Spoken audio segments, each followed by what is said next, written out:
وقال عليه الصلاة والسلام خيركم من تعلم القرآن وعلمه أو كما قال عليه الصلاة والسلام. وقت زیادہ ہو چکا ہے، ابھی ظہر کی نماز بھی پڑھنی ہے. پروگرام پیش کیا.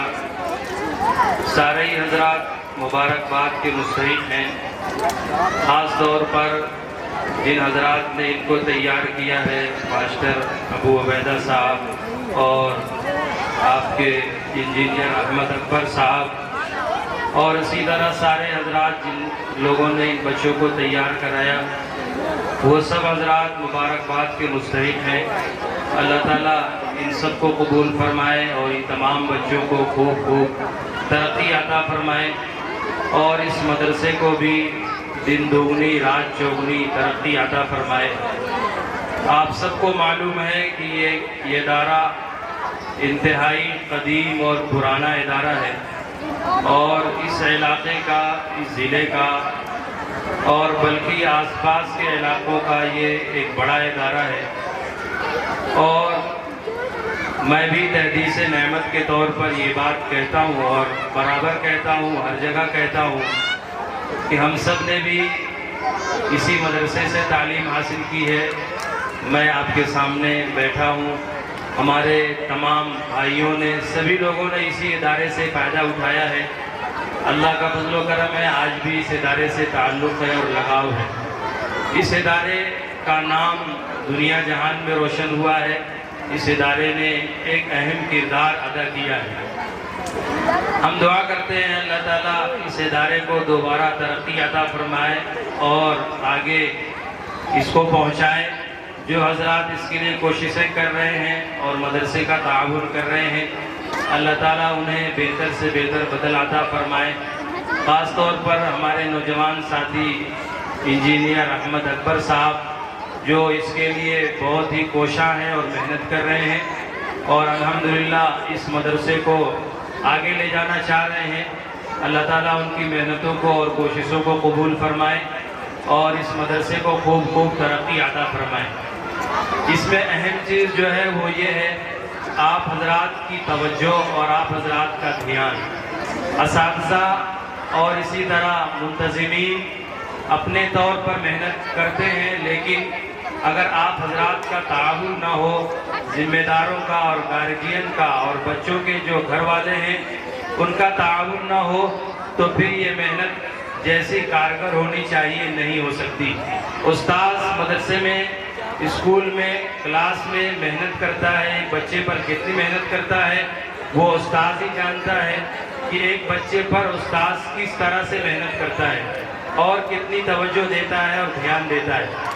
اب اگر گھر والوں کا تعاون بھی شامل ہو جائے اور گھر والے بھی تھوڑی سی توجہ ان بچوں پر بڑھا دیں اور ان بچوں کے ہوم ورک پر اور جو کام مدرسے کی طرف سے، اسکول کی طرف سے، کلاس ٹیچر کی طرف سے دیا جا رہا ہے، اگر گھر والے ان کاموں کو پورا کرنے میں تعاون کریں تو پھر یہ بچے بہت زیادہ آگے بڑھتے ہیں اور ترقی کرتے ہیں.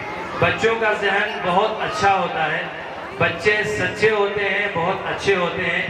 ان کو جو بتایا سکھایا جاتا ہے وہ اس کو کیچ کرتے ہیں، اس کو لیتے ہیں اور اس کو محفوظ کرتے ہیں. گھر جا کر اگر ان کو ماحول نہیں ملتا، گھر والوں کی طرف سے اگر ان کا تعاون نہیں ہوتا، گھر والے ان کی رہبری نہیں کرتے، تو گھر جا کر یہ بچے اپنا وقت ضائع کر دیتے ہیں. ایک درخواست تو میری گھر والوں سے ہے اور ان کے گارجین سے ہے، اور خاص طور پر ماں اور بہنوں سے ہے کہ وہ اپنا وقت نکال کر، خاص طور پر رات کا وقت، مغرب سے عشاء کا وقت ہے، یا جو بھی ہوم ورک کا وقت یا جو کام دیا جا رہا ہے اسکول کی طرف سے، اسے پورا کرانے میں گھر والے حتی الامکان پورا تعاون کریں گے اور کوشش کریں گے.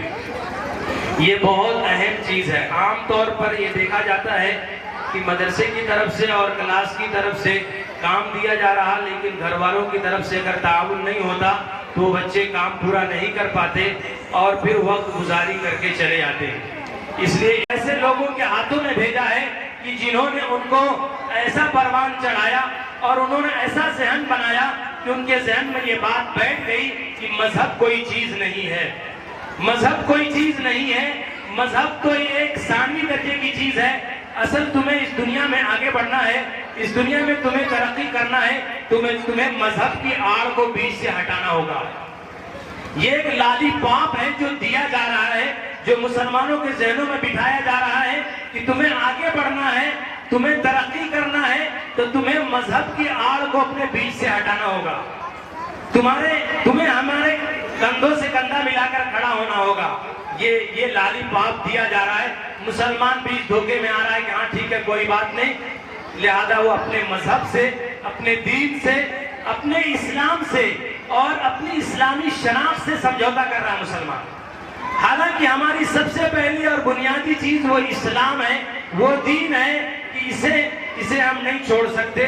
ہم چاہے جہاں بھی جائیں، اسلام ہمیں دنیا کی کسی تعلیم سے منع نہیں کرتا. آپ بہترین تعلیم حاصل کریں، آپ ماسٹر بنیں، آپ انجینئر بنیں، آپ ڈاکٹر بنیں، آپ پروفیسر بنیں اور دنیا کی اعلیٰ سے اعلیٰ تعلیم حاصل کریں. الحمدللہ آپ چلے جائیں گے بڑی بڑی یونیورسٹیوں کے اندر چلے جائیں گے. آپ علی گڑھ چلے جائیں، آپ وہاں جا کر دیکھیں وہاں کے پروفیسران کو، وہاں کے لیکچرار کو اور اسی طرح وہاں کے انجینئروں کو آپ دیکھیں گے کہ جب وہ کلاس میں آتے ہیں کلاس دینے کے لیے تو ایسا لگتا ہے کہ وہ کوئی حدیث کا درس دینے جا رہے ہیں. آپ دیکھیں کہ ان کی شیروانی کو، ان کی داڑھی کو، ان کی ٹوپی کو، آپ علی گڑھ چلے جائیے اور اسی طرح جامعہ ملیہ میں اور دوسری بڑی بڑی یونیورسٹیاں ہیں جہاں پر مسلمانوں نے اپنی شناخت کو باقی رکھا ہوا ہے کہ وہ کلاس میں جا رہے ہیں کلاس لینے کے لیے تو شیروانی کے ساتھ، ٹوپی کے ساتھ اور داڑھی کے ساتھ. آپ چلے جائیں، آپ علی گڑھ میں چلے جائیں، ہاسٹل کے اندر ہر ہاسٹل میں آپ کو مسجد ملے گی اور وہاں کے جو پڑھنے والے ہیں نمازوں کا اہتمام اور اسلامی لباس کے ساتھ ہے. آپ دیکھیں گے اچھے سے اچھے ڈاکٹر ہیں. ڈاکٹر عبد المنان اپنے ہمارے اعظم گڑھ کے ہی ہیں. وہاں کے جو طبیہ کا شعبہ اس کے ہیڈ ہے، اس کے صدر ہیں.